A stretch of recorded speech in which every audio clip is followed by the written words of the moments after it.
Welcome back to the channel. Today I have an in-depth video for you talking all about the Zercher tricep extension. Now this is something I really enjoy doing, and it's just a little bit fun. It's a nice way to work on mobility. So I figured I'd show you this. It's something I kind of played around with during one of my workouts. Now before you go any further, do me a favor, turn on the notifications, subscribe to the channel, comment below with any questions you have about this video or any other topic around training, and I'm more than happy to answer it. And above all else, give a thumbs up if you found this to be helpful. And look, if you have no idea where to go to get started with your training, with any of this, you can click the link below and it will send you 52 weeks of fat burning workouts, absolutely free, my gift to you, in exchange simply for your email address. So I really appreciate you doing that.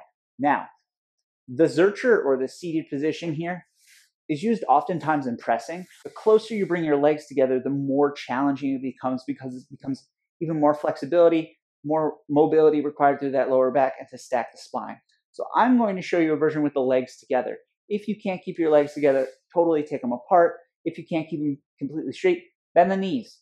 Like, the whole point is, if I'm keeping my legs straight, I'm training that active flexibility. If I bend my knees, I'm still training the range of motion that I have. But again, I'm going to have my legs together right here, and I'll show you different versions. Now, I'm going to try it with this bell. It might be a little bit too heavy. So traditionally, for your tricep extension, it's going to look like this. You have your weight, and you'd extend. Now, you could be standing, you could be seated. It's a fantastic way to really work on your thoracic extension, right? This position we don't want to be. We actually want to be here, and we want to let the weight travel down and travel back so we get that nice stretch, right? So if we let the weight travel back and travel down, we're going to get a nice stretch all through that lat, all through that T-spine. If I open my legs up, it's a little easier to do that. Okay. And now I'm going to sit in that tall position. I'm going to bring my arms up from here. Big stretch all the way up. From here, big stretch. Think about squeezing that bicep at the bottom and coming up. Big stretch. Think about the elbows going towards the ceiling. Come back up. I feel this all through my mid-back, through my lats. Big stretch. And up. Now, if that's too hard, bring your legs apart. And up. And up. Now, this is just a fun variation of what could otherwise be like a single joint movement.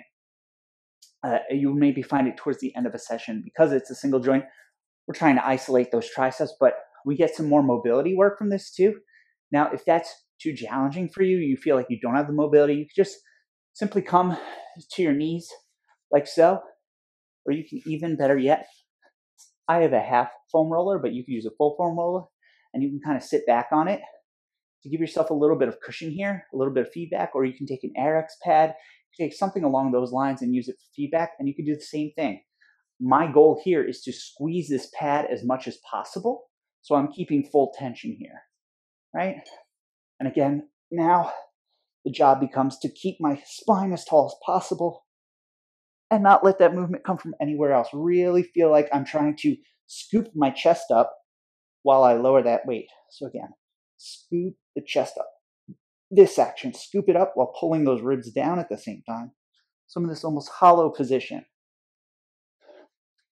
So that's just another way you can go about it. The big end goal is to work with your legs completely straight, get all of that mobility benefit, and to really challenge that T-spine, your thoracic extension, and really get into that deep part of the tricep by getting that big stretch. Woo! The way you can think of this is, the bigger the stretch you feel, the more you're getting into that deep part of the tricep. If you found this video to be helpful for you, just let me know. We can find some more fun exercises that I can kind of break down a little bit more for you. So if you don't have any other questions, you can comment below if you do have questions. And you can also, turn on notifications, subscribe to the channel if you found this helpful, give a thumbs up so I can keep bringing you content like this. And without any further ado, remember, you're one day away from getting back on track, one day away from realizing how fucking amazing you are.